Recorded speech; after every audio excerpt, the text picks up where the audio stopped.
کیونکہ شروع میں تو وہ جیسے مقابلے کے طور پر مجھے ایسا لگتا تھا پتہ نہیں شاید اسی نے ہی سب کچھ گڑبڑ کیا ہو، اسی نے ہی گوبند کو کہیں غائب کیا ہو، اور تیمور کے پیر کا جو حادثہ ہوا تھا وہ اسی نے ہی کیا ہو، مجھے ایسا شک لگ رہا تھا. لیکن یہ سب بعد میں کلیئر ہو گیا کہ اس کا کچھ ہاتھ نہیں تھا، وہ تو بڑا اچھا بندہ نکلا.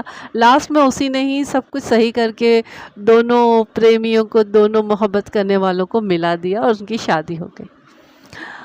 اب نواز صاحب تو بس نواز صاحب ہیں بھائی، کیسے بھی کر کے اپنا جو ہے تحقیق کا معاملہ صحیح کر ہی لیتے ہیں، کہیں نہ کہیں سے راز نکال لیتے ہیں، کبھی تکا لگاتے ہیں، کبھی تیر مارتے ہیں، لیکن لگ جاتا ہے سارا کے سارا نشانے پر. چلیے یہاں پر بھی نشانے پہ لگ گیا، اور اس کے بعد ہی سب کچھ صحیح ہو گیا کہ اگر نواز صاحب اسے ملنے نہیں جاتے، اسے بات نہیں کرتے، تو پھر تیمور والا معاملہ تو وہیں کھٹائی میں ہی پڑا ہوتا. لیکن نواب صاحب کی وجہ سے اس مہربانوں تک تیمور کی بات پہنچی اور وہ اس کی مدد کے لیے تیار ہو گئی. انگلینڈ تک بھیج دیا نا اس کا پیر کا علاج کرانے کے لیے. چلیے ایسے ہی ہونا چاہیے، جب کسی پر احسان کیا جائے تو انسان کو اس احسان کو ہمیشہ یاد رکھنا چاہیے. تو چلیے اب ہم ملتے ہیں. آپ لوگ لائک بڑے کنجوسی سے کرتے ہیں، پتہ نہیں کیوں آپ لوگوں کو وہ انگوٹھے کا جو سیدھا والا نشان ہے دکھائی نہیں دیتا ہے. دیکھ لیا کرے پلیز، دیکھ لیا کرے، اس پہ ٹچ کر دیا کرے. چلے پھر ملتے ہیں اگلی کسی کہانی کے ساتھ میں، کسی اچھی سی کہانی کے ساتھ میں. تب تک کے لیے مجھے دعاؤں میں یاد رکھیے، اپنا خوب سارا خیال رکھیے، اور لائک کریے، کمنٹس لکھیے، شیئر کریے اور سبسکرائب بھی کریے.